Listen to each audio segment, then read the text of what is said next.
Por mais de 7 décadas, Robert Wagner manteve seu status de realeza em Hollywood.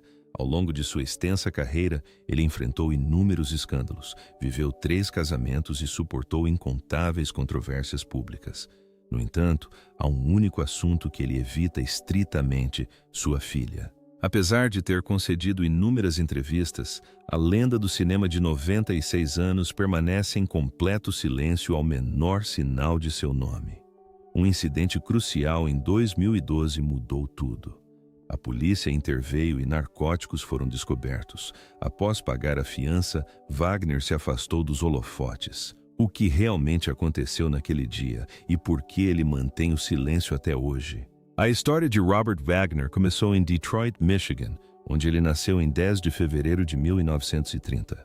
Chegando em meio à Grande Depressão, ele se deparou com um mundo onde a maioria das famílias enfrentava grandes dificuldades. Seu pai, Robert Wagner Sr., ganhava cerca de $5.000 americanos por ano como vendedor viajante da Ford. Embora esse valor pudesse parecer substancial para a época, mal cobria as despesas em um período de desemprego generalizado. Antes de se casar, sua mãe, Hazel, trabalhava como telefonista. Ambos os pais vinham de origens humildes, e a ansiedade financeira permeava constantemente a casa. Antes de Robert completar 7 anos, sua família já havia se mudado 5 vezes. Moravam em apartamentos apertados e inadequados, o que fazia com que a tensão doméstica aumentasse gradativamente. O ambiente, por vezes, tornava-se tão hostil que o menino se refugiava debaixo da cama para escapar das discussões incessantes. Uma altercação particularmente explosiva em 1935, que quase resultou em violência física, ficou gravada em sua memória. Ainda criança, ele resolveu evitar uma vida de miséria, estava determinado a encontrar uma saída. Em 1937, fazendo uma aposta arriscada, a família arrumou suas coisas e migrou para o oeste, rumo à Califórnia. Buscavam um clima mais favorável para a asma de Hazel e esperavam um futuro mais próspero. Ao se estabelecerem em Bel Air, suas circunstâncias melhoraram gradualmente. A renda de Robert Sr. aumentou para quase $7.000 americanos anuais, e $500 anuais, permitindo que matriculassem Robert na prestigiosa Harvard School for Boys. Apesar da alta mensalidade de $1.200 americanos por semestre, seus pais encontraram uma maneira de arcar com os custos. Os estudos nunca foram o forte de Robert, mas ele se destacava nos esportes. Ele desenvolveu uma profunda paixão pelo golfe. Aos 10 anos, já jogava consistentemente abaixo de 80 e alimentava a ambição de se tornar profissional, idolatrando o lendário golfista Sam Snead. Essa aspiração o motivou por anos. Em 1945, aos 15 anos, participava ativamente de torneios amadores, ostentando um handicap de 14 e chegando a derrotar profissionais experientes em partidas de exibição. No entanto, uma mudança crucial ocorreu enquanto ele ganhava dinheiro como caddy no Bel Air Country Club. O adolescente começou a cruzar o caminho de titãs do cinema, carregando tacos para luminárias como Randolph Scott, Fred Astaire e Clark Gable.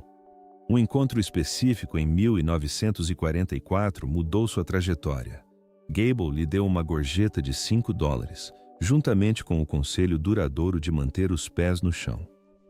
Essa interação despertou em Wagner a primeira e séria consideração de uma carreira de ator.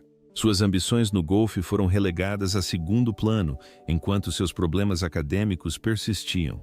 Entre 1942 e 1947, o rebelde Wagner enfrentou a expulsão de 4 academias militares diferentes. Sua passagem pelo Instituto Militar Black Fox terminou abruptamente depois que ele orquestrou uma brincadeira que resultou em $500 americanos em danos materiais, um valor superior a $8.000 americanos hoje.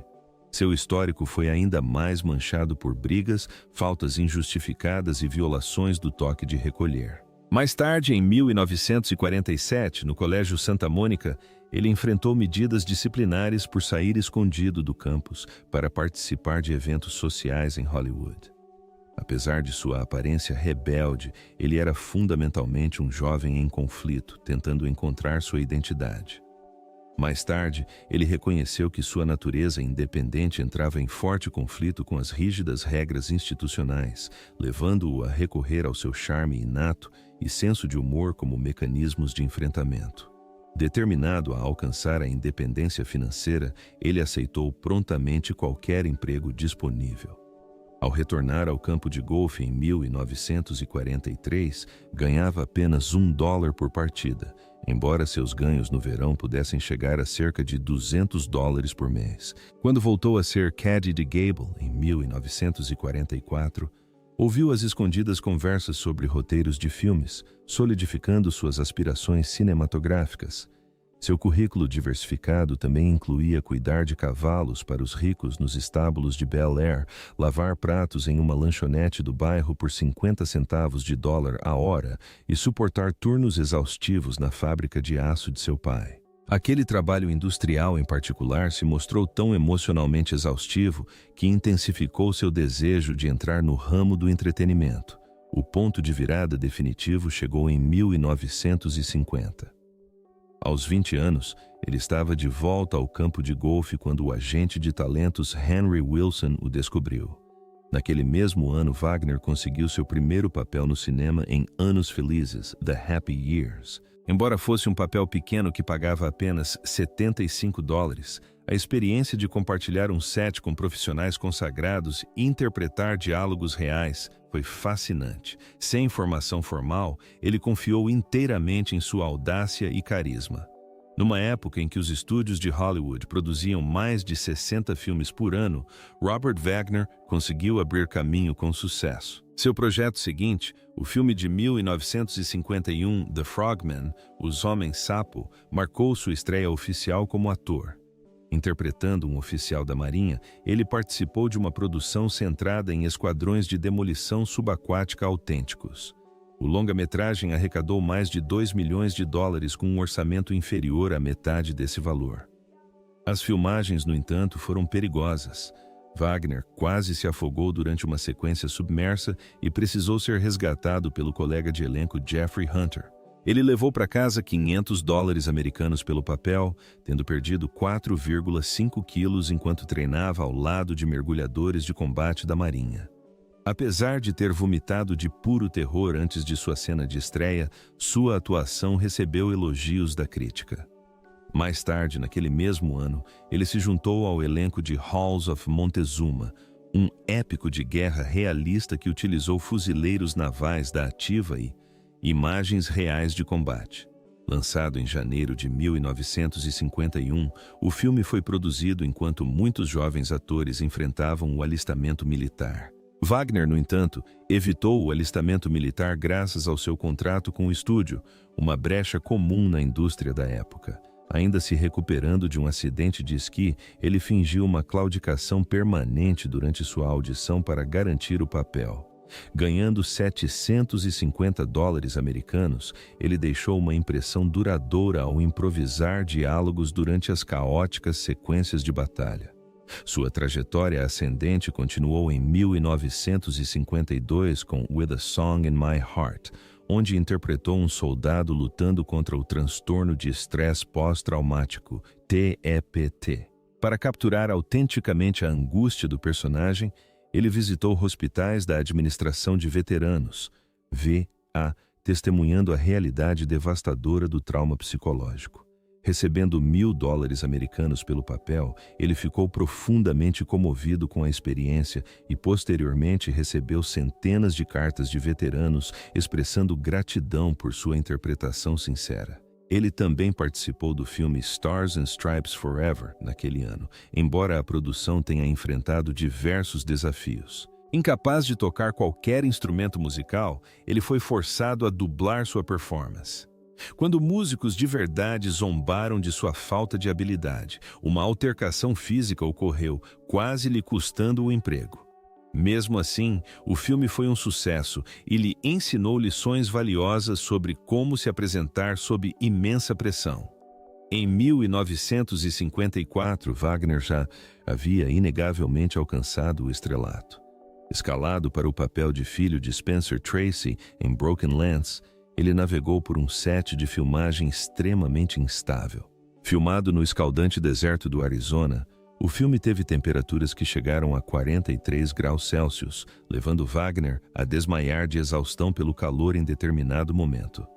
Ele entrou em conflito com o diretor e outros membros do elenco e circularam rumores de uma briga real durante os ensaios. Mesmo assim, o resultado final foi um enorme sucesso, arrecadando quase 4 milhões de dólares americanos e garantindo a Wagner uma indicação ao Globo de Ouro. Embora alguns estados do sul dos Estados Unidos tenham proibido o filme devido à sua representação de um casamento interracial, a reação negativa subsequente apenas amplificou sua popularidade. Nos bastidores, Tracy atuou como um mentor rigoroso, chegando a dar um tapa no jovem ator durante uma cena para obter uma resposta emocional genuína. A tática funcionou e foi uma lição que Wagner jamais esqueceu. Em uma transição para temas mais sombrios, ele interpretou um assassino implacável no thriller de 1956, Um Beijo Antes de Morrer, uma mudança radical em relação aos seus trabalhos anteriores. A produção foi temporariamente interrompida por 3 dias, quando a co-estrela Joanne Woodward sofreu uma torção no tornozelo após cair de uma altura de 6 metros devido a uma falha no cinto de segurança. Para aperfeiçoar sua atuação arrepiante, Wagner estudou meticulosamente os maneirismos de assassinos em série da vida real, como Charles Starkweather. Seu personagem se mostrou tão detestável para o público de teste que o estúdio foi forçado a cortar uma cena de assassinato particularmente grotesca. Para piorar a situação, seu envolvimento romântico com Virginia Leith virou assunto para os tabloides. Embora o filme tenha arrecadado com sucesso 2 milhões de dólares americanos, o impacto psicológico do papel o atormentou por meses. Naquele mesmo ano, ele viajou para os Alpes franceses para filmar A Montanha, executando suas próprias cenas de ação perigosas a uma altitude de 4.267 metros, sem a segurança de redes de proteção. O desastre aconteceu quando uma avalanche soterrou parte do set de filmagem, prendendo Wagner sob a neve por 45 minutos e deixando-o com as mãos congeladas. Vários membros da equipe precisaram ser hospitalizados.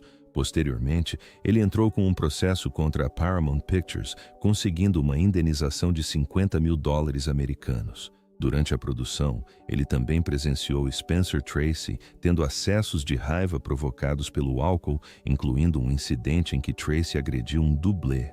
O filme arrecadou 3 milhões de dólares americanos, mas seu legado foi ofuscado pelas condições de trabalho perigosas. Ainda em 1956, Wagner explorou as cicatrizes psicológicas do combate em Entre o Céu e o Inferno.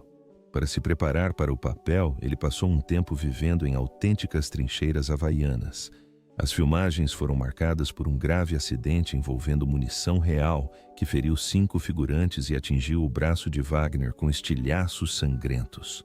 Para evitar a classificação X, a MPAA exigiu a remoção de 8 minutos de cenas de combate viscerais. Fora das câmeras, ele se envolveu em acaloradas discussões políticas com o colega de elenco Broderick Crawford, cujo temperamento explosivo resultou em uma contusão no maxilar de Wagner. Apesar de ter sido proibido no Japão, o filme arrecadou 2,5 milhões de dólares americanos, e Wagner doou parte de seu salário para instituições de caridade para veteranos. A produção de 1957 de A Verdadeira História de Jesse James apresentou novos perigos.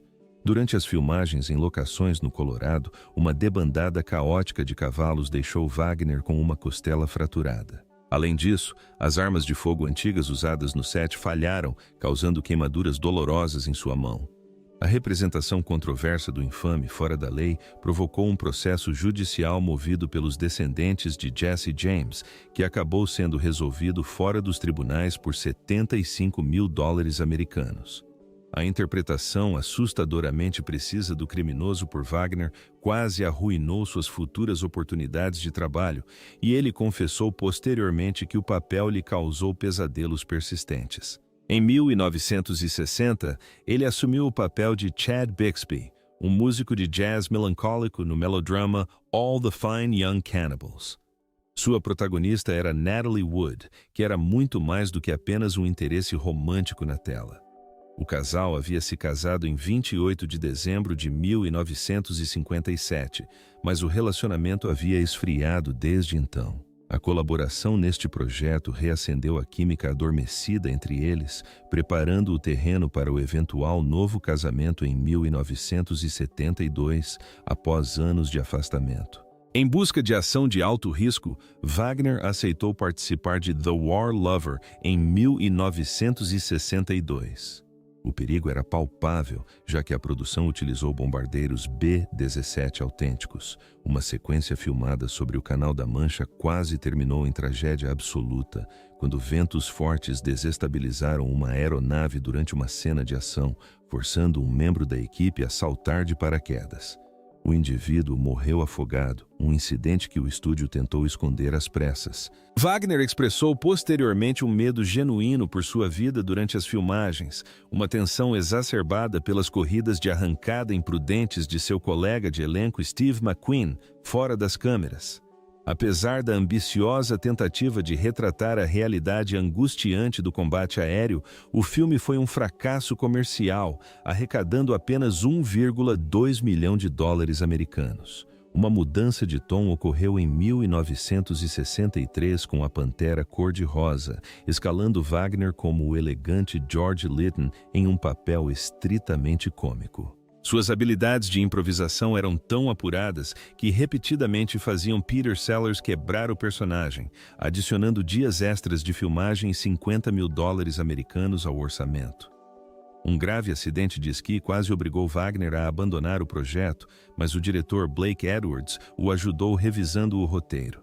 Embora sua remuneração tenha sido modesta, de $75 mil americanos, em comparação com o generoso pagamento de Sellers, o timing cômico de Wagner brilhou intensamente, particularmente durante a lendária perseguição com a fantasia de gorila e a caótica farsa no quarto. Antes de sua grande ascensão na televisão, ele estrelou o filme de 1967, Como Passei Minhas Férias de Verão.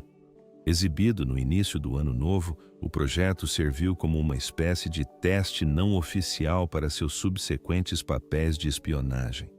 Filmado em Paris com um orçamento de $750 mil americanos, a produção apresentou $50 mil. A produção apresentou uma cena angustiante de quase afogamento que deixou Wagner lutando contra uma pneumonia. No entanto, sua dedicação incansável lhe rendeu uma indicação ao Emmy. O filme também contou com a participação de Jill St. John, e a química palpável entre os dois em cena prenunciou o futuro romance na vida real. Apesar da censura ter cortado diversas cenas violentas, a transmissão atraiu a impressionante audiência de 30 milhões de telespectadores. Em 1968, Wagner fez uma grande aposta profissional ao migrar do cinema para a televisão, estrelando a série It Takes a Thief. Ele interpretou Alexander Mundy, um carismático ladrão de joias recrutado por uma agência governamental secreta. Elevando o padrão das séries de espionagem, Wagner buscou autenticidade consultando agentes de inteligência reais e dominando a arte de abrir fechaduras. A série ostentava equipamentos sofisticados, mas seus temas subjacentes da Guerra Fria conferiam um peso narrativo único. O episódio piloto exigiu um orçamento exorbitante de $500 mil, mas o investimento valeu a pena. Ao final da temporada de estreia, 25 milhões de telespectadores sintonizavam semanalmente, cativados por seu inegável magnetismo. O set de filmagem era notoriamente animado. O colega de elenco Malachi Throne certa vez comentou que as elaboradas pegadinhas de falso roubo de joias quase resultaram no cancelamento da apólice de seguro da produção. O papel rendeu a Wagner uma indicação ao Globo de Ouro em 1969, embora, simultaneamente, o tenha estereotipado como o típico malandro charmoso pelos anos seguintes. Mergulhando nas águas gélidas da Escócia, Wagner filmou Madame Sin em 1972 ao lado da notoriamente difícil Bette Davis. Embora ela lhe oferecesse valiosas orientações, também secretamente colocava conhaque em seu chá para provocar uma atuação mais dinâmica. Durante uma filmagem particularmente exaustiva em 15 de março, as temperaturas despencaram para 4 graus Celsius, causando hipotermia em Wagner. Além disso, um acidente de helicóptero no set resultou em ferimentos em 3 membros da equipe. Apesar do caos e da exigência de Davis por 17 trocas de figurino diferentes, o filme arrecadou 4 milhões de dólares americanos em todo o mundo. 2 anos depois, em 1974, ele se viu suspenso em um arranha-céu em chamas no épico desastre Inferno na Torre. Insistindo em realizar suas próprias cenas de ação, ele sofreu queimaduras nas sobrancelhas devido a uma falha pirotécnica e precisou ser hospitalizado em 12 de dezembro. O sucesso de bilheteria acabou arrecadando mais de 116 milhões. Com incêndios no set atingindo 2.000 graus, derretendo equipamentos e causando pânico genuíno entre os figurantes, Wagner confessou que seu terror visível na tela era totalmente real. Era um exercício de sobrevivência, não de atuação. Retornando à televisão em 1975, ele estrelou Switch como Pete Ryan, um vigarista de lábia fácil que se torna investigador particular. Sua dinâmica com o colega de elenco Ed Albert era definida por pegadinhas implacáveis, embora um incidente tenha ultrapassado os limites quando uma bomba cenográfica defeituosa detonou prematuramente, chamuscando o cabelo de Wagner. Apesar disso, o programa foi um sucesso estrondoso de audiência, atingindo um pico de 25 milhões de telespectadores. Ele enriqueceu sua atuação incorporando entrevistas reais com policiais disfarçados. No entanto, nos bastidores, a produção foi assolada por roteiros censurados, envolvimentos românticos com atores convidados e crescente desordem, o que levou a CBS a cancelar a série em 1978 devido à queda de audiência. Então chegou o papel que definiria sua carreira. Em 1979, Heart to Heart catapultou Wagner de volta ao estrelato internacional.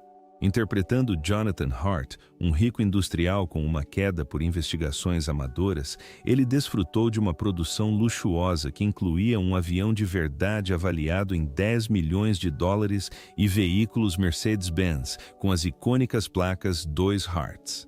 Ao longo de 5 anos e 110 episódios, a adorada série foi transmitida em 87 países. Os executivos da ABC frequentemente pressionavam para que a trama envolvesse discórdia conjugal e infidelidade para aumentar o drama.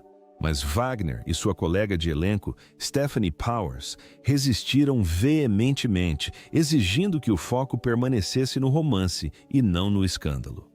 Nos bastidores, Powers cuidava da própria maquiagem, enquanto Wagner reclamava, em tom de brincadeira, de passar horas com o rosto enterrado nos cabelos dela durante as longas cenas românticas. Tentando recapturar a antiga glória cômica, Wagner participou da sequência de 1983, A Maldição da Pantera Cor-de-Rosa. Concebido como uma homenagem a Peter Sellers, que faleceu em 1980, Wagner improvisou diálogos para honrar o falecido comediante, chegando a imitar o icônico Inspetor Clouseau. Infelizmente, o filme foi um fracasso de crítica e público, arrecadando apenas 4,5 milhões de dólares americanos. Também marcou a última aparição cinematográfica de David Niven, que faleceu pouco depois, em 29 de julho de 1983. O desempenho desastroso nas bilheterias praticamente congelou a franquia por 10 anos. A tragédia atingiu sua vida profissional novamente em 1985, durante a produção da série de televisão Lime Street. Sua jovem colega de elenco, a ativista pela paz Samantha Smith, faleceu em um devastador acidente de avião em 25 de agosto. Apesar da boa audiência, a emissora, em luto, cancelou a série após a exibição de apenas 5 episódios. Profundamente abalado, Wagner relembrou mais tarde uma atmosfera inexplicável e sinistra que permeava o set de filmagem. Mudando de rumo em 1988, ele adotou uma persona sinistra no thriller da Guerra Fria Windmills of the Gods. Interpretando o enigmático diplomata Mike Slade, ele mergulhou na tensão geopolítica dos anos 80, estudando arquivos de inteligência desclassificados, táticas da KGB e organizações clandestinas. A minissérie em 2 partes, transmitida em 28 de fevereiro e 2 de março, cativou uma audiência de 20 milhões de pessoas. Em seguida, dedicou-se à dublagem, dando voz ao ameaçador caçador furtivo Percival C. McLeach, na animação da Disney de 1990, Bernardo e Bianca na Austrália. Para cultivar o comportamento desequilibrado do personagem, ele gravou seus diálogos em completo isolamento e pesquisou relatos reais de caça ilegal no interior da Austrália. Embora a produção de 27 milhões de dólares tenha arrecadado 47 milhões, seu sucesso foi amplamente ofuscado pelo fenômeno cultural de Esqueceram de Mim. Mesmo assim, sua arrepiante atuação vocal deixou uma impressão duradoura no público jovem. Sua carreira experimentou um ressurgimento inesperado em 1997 com a comédia satírica Austin Powers, um agente nada discreto. Escalado para o papel do vilão número 2, sua interpretação impávida da frase "Eu gosto de viver perigosamente" tornou-se uma sensação na internet. Aos 67 anos, ele foi repentinamente abraçado por uma nova geração. Escolhido a dedo pelo criador Mike Myers, o tapa-olho característico de seu personagem serviu como uma homenagem inteligente aos filmes de guerra clássicos de Wagner. Em 1999, ele interpretou um promotor de boxe corrupto em Play It to the Bone, atuando ao lado de Antônio Banderas e Woody Harrelson. Ele filmou suas cenas em uma rápida filmagem de 3 dias em Las Vegas, embora o filme tenha sido um fracasso financeiro espetacular, arrecadando apenas 8,4 milhões de dólares americanos contra um orçamento de 24 milhões de dólares americanos. A presença de Wagner permaneceu um destaque. Reprisando seu papel como número 2 na sequência de 2002, Austin Powers em Goldmember, o ator de 72 anos provou que não havia perdido o jeito, improvisando diálogos com maestria e conduzindo a narrativa cômica. O sucesso de bilheteria arrecadou quase 300 milhões de dólares americanos e seu tapa-olho se tornou um ícone da cultura pop. Mais tarde, ele revelou que o conceito absurdo do tubarão a laser do filme foi, na verdade, inspirado em listas reais de espécies ameaçadas de extinção da década de 1990. De volta à televisão, teve uma participação recorrente na série policial de sucesso NCIS, de 2010 a 2019, interpretando o carismático e complexo Anthony Dinoso Sr. O papel teve um profundo significado pessoal, permitindo-lhe recorrer às suas memórias de infância na Detroit da década de 1930. Ele desenvolveu uma relação genuína e paternal com seu filho na tela, Michael Weatherly. Aparecendo pela primeira vez aos 80 anos, ele se restabeleceu firmemente como um dos favoritos dos fãs quando seu arco na série chegou ao fim. Recusando-se a se aposentar, o ator de 90 anos fez uma participação especial na comédia picante de 2020, The Swing of Things, que foi filmada sob rígidos protocolos de segurança contra a Covid-19. Para garantir sua segurança, ele realizou seus ensaios virtualmente. Embora seu tempo em tela tenha sido breve, seu carisma inconfundível foi inegável. Paralelamente à sua extensa carreira, sua tumultuada vida pessoal se entrelaçava. Wagner conheceu Natalie Wood em 1956, quando ele tinha 26 anos e ela apenas 18. O romance floresceu rapidamente, culminando em um casamento em 28 de dezembro de 1957, no Arizona. Aclamados como o casal de ouro de Hollywood, a união se desfez 5 anos depois, em 1962, em meio a rumores escandalosos de que Wood teria flagrado Wagner em uma situação comprometedora com outro homem. No entanto, a história deles estava longe de terminar. Após uma década separados, eles se reconciliaram e se casaram novamente a bordo de um iate em 16 de julho de 1972. Deram as boas-vindas à filha, Courtney, em 9 de março de 1974, aparentemente consolidando sua segunda chance de felicidade. Mas a tragédia os atingiu em 29 de novembro de 1981, quando Natalie morreu afogada tragicamente na costa da ilha de Catalina.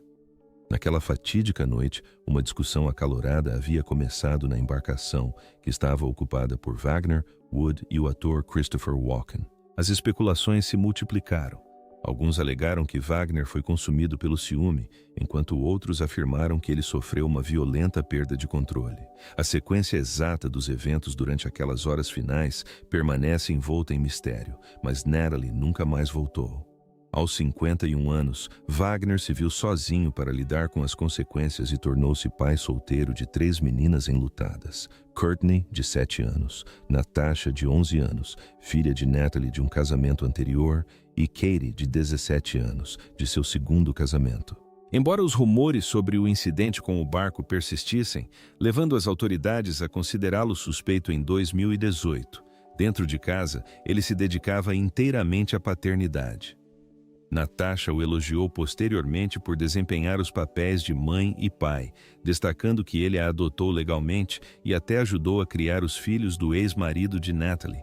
A casa era caótica, barulhenta e repleta de tristeza, mas ainda assim a família permanecia unida e profundamente ligada. Natasha o defendeu veementemente em um documentário de 2020. Mas o escrutínio implacável reacendeu em 2025, quando detetives supostamente descobriram novas evidências. Rumores ressurgiram, questionando se um caso extraconjugal secreto teria contribuído para a morte de Natalie. O interrogatório público simplesmente nunca cessou. Antes de se reconciliar com Natalie, Wagner havia se casado com a atriz Marian Marshall em 1963, menos de um ano após seu primeiro divórcio. Após o noivado em 1962, casaram-se em 21 de julho de 1963 e deram as boas-vindas à filha, Katie, em 11 de maio de 1964. Marshall trouxe 2 filhos de seu casamento anterior com o diretor Stanley Donen, transformando Wagner instantaneamente em pai de 3 filhos. No entanto, o casamento ruiu sob a pressão da carreira estagnada dele e do estrelato decrescente dela. Separaram-se em junho de 1970 e finalizaram o divórcio em 14 de outubro de 1971. Nesse mesmo ano, ele ficou brevemente noivo de Tina Sinatra, embora o relacionamento tenha terminado rapidamente. Marion faleceu em 2018, aos 89 anos, e em 2025 Wagner refletiu publicamente sobre ela, chamando-a carinhosamente de uma parte querida de sua história. Eventualmente, Jill St. John entrou em cena. Embora se conhecessem desde a década de 1950, uma conexão romântica só surgiu em 1982, pouco depois do falecimento de Natalie, quando Jill lhe enviou um arranjo floral.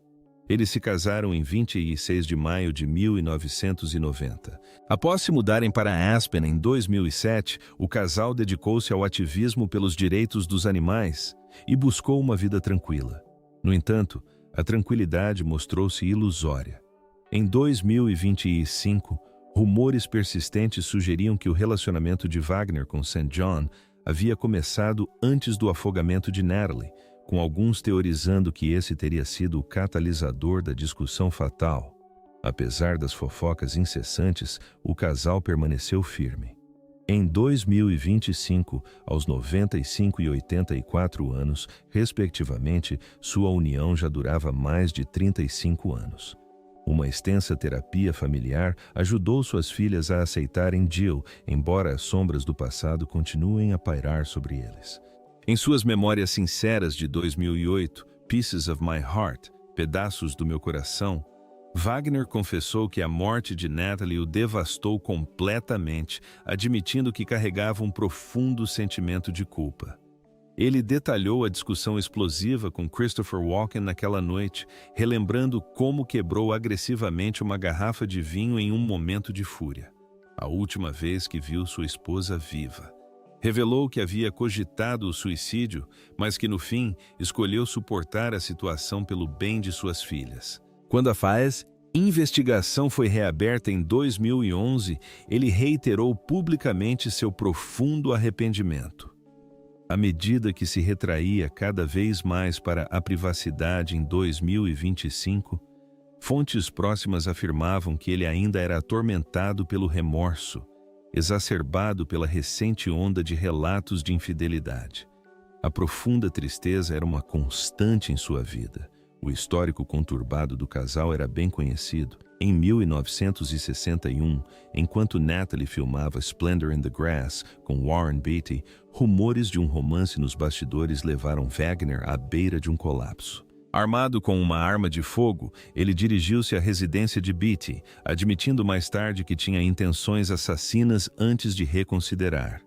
A própria Natalie descreveu o relacionamento deles como uma série de conflitos emocionais. Após a separação inicial, ela tentou uma overdose de comprimidos para dormir em 1964, um ato que sua filha Natasha mais tarde caracterizou como um apelo desesperado por ajuda, enquanto Wagner fugiu para a Europa. As tentativas de ambos de superar seus respectivos relacionamentos, incluindo o casamento dele com Marian e os casos dela com Frank Sinatra, não conseguiram resolver completamente as feridas emocionais persistentes. O trauma geracional aparentemente afetou também a filha do casal, Courtney. Em 22 de abril de 2012, as autoridades responderam a relatos de tiros e gritos na residência do homem de 38 anos em Malibu. Embora não tenham sido relatados ferimentos físicos, os policiais encontraram cocaína e heroína no local.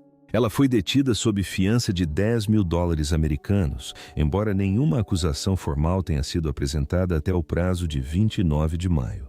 Wagner interveio rapidamente, internando a ex-designer de joias em uma clínica de reabilitação. O incidente inevitavelmente reacendeu os rumores da imprensa sensacionalista sobre uma suposta maldição familiar.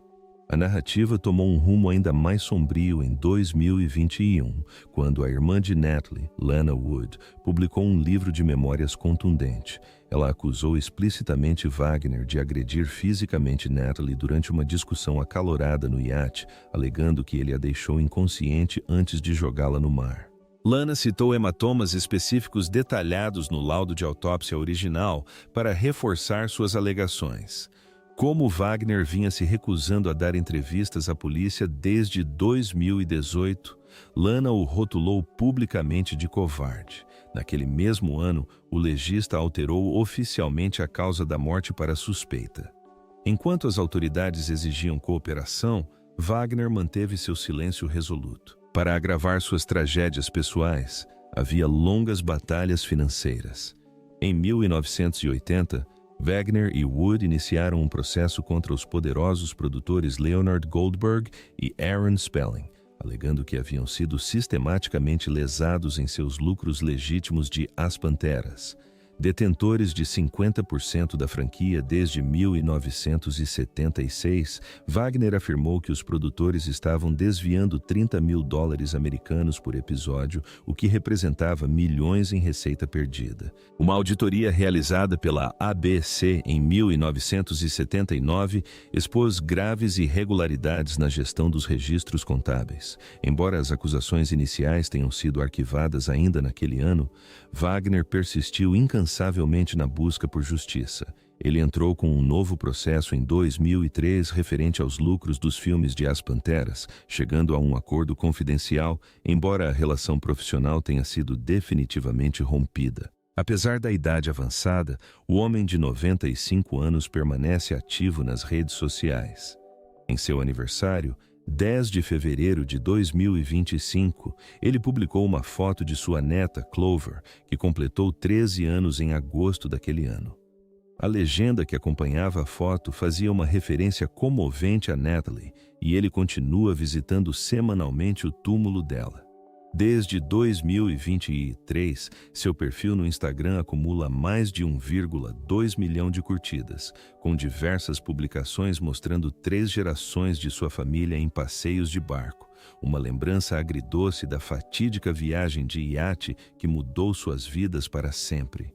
Logo após a tragédia, Wagner criou o Fundo Memorial Natalie Wood em 1982. Até hoje, a organização arrecadou mais de 1,5 milhão de dólares americanos destinados a iniciativas de prevenção de afogamentos, treinando com sucesso mais de 250 salva-vidas e resgatando cerca de 500 pessoas, segundo uma auditoria de 2024. Em 2023, coincidindo com a reabertura da investigação policial, Wagner contribuiu pessoalmente com 100 mil dólares americanos para a instituição de caridade. A fundação organiza um jantar de gala anual no dia 20 de julho, aniversário de Natalie, e em 2025 reconheceu formalmente 12 crianças que foram salvas de afogamentos. Embora os críticos descartem a fundação com cinismo, considerando-a uma estratégia calculada de relações públicas, notando um aumento de 40% nas doações após ele ter sido considerado suspeito, as vidas salvas são inegáveis. Em uma série de raras entrevistas realizadas entre 2023 e 2025, Wagner abordou brevemente a tragédia que o atormenta. Em novembro de 2023, confessou que ainda chora todas as noites, negando veementemente qualquer envolvimento físico na morte dela.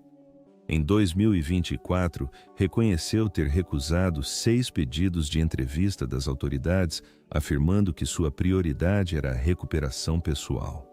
Curiosamente, o documentário de Natasha, de 2021, omitiu completamente qualquer menção às controversas marcas da autópsia.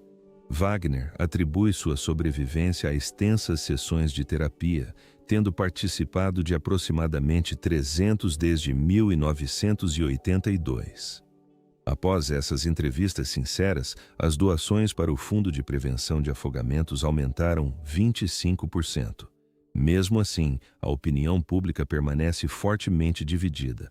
Alguns optam por acreditar em seu luto persistente, enquanto outros permanecem convictos de sua culpa.